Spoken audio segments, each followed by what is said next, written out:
Hello, my name is Nathan, I'm 21 and I'm not sure what I like anymore. To be honest, being this vulnerable is extremely difficult for me as I find myself struggling to put my thoughts and feelings into words. For me, mental health is everything. I'm quite literally surrounded by not just my own, but other people's mental health issues all the time. And even though that's the case, I've never seen an end or conclusion to these problems. They seem to just get swept under the rug constantly. Not just by society, but by friends, family, and even themselves. Because of this, I've watched the people around me crumble and turn to self-destructive forms of dealing with it. Self-harm, alcohol, drugs, even suicide attempts, becoming shells of who they used to be. Addiction isn't fun. It's not something to be taken lightly or watered down. Being an addict isn't a silly word to be used to describe how much you love shopping or chocolate or energy drinks. It's not a term for something you love. Because the reality is, in my experience, addicts don't wake up each morning and take their poison just because they love it or they enjoy it. No, to get through the day, the hour, the minute, they need to cling on to that one thing that keeps them opening their eyes each day, taking a breath and being alive. My whole life, I've had people talk down about drug addicts. It fills me with such discomfort, upset and anger. Forgive them for what they don't know, I tell myself. But I wonder, would I be the same if my dad wasn't one of those drug addicts? When I was 4, that's when my dad first started taking heroin. It was on a work trip to London when one of his mates offered him a hit. He took it, and from that day he was hooked. I didn't find out until several years later.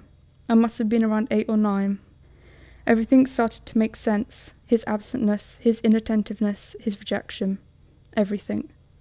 How was I supposed to process the fact my dad loved something more than me? That I was no longer the apple of his eye? How was any child supposed to deal with that? At least that's how it felt. As I've gotten older, I've realised more and more that's not the case. My dad is a wonderful man, underneath everything. He loves me. I know he does. Yes, he made that initial choice, but do I believe he'd go back in time that if he could? Absolutely. Drug addicts aren't monsters. They aren't all criminals who need to be held accountable for simply being drug addicts. They need help. They need time, patience and understanding.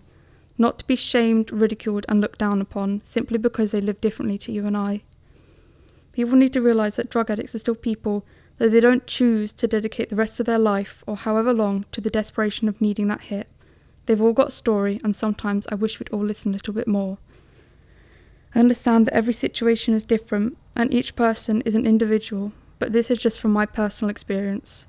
I'd like to think that one day we can live in a world where there's less prejudice and have more open, neutral discussions about this topic. It's not about celebrating drug use, alcohol or otherwise, but rather opening our minds to talk and listen.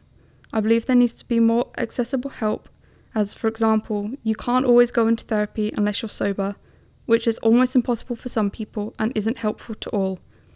Maybe if the world was a little more open-minded, we could all help those that need it the most, rather than jumping to conclusions and shutting them down. I don't think you should judge how or why someone has ended up in the situation they're in just because you don't understand it.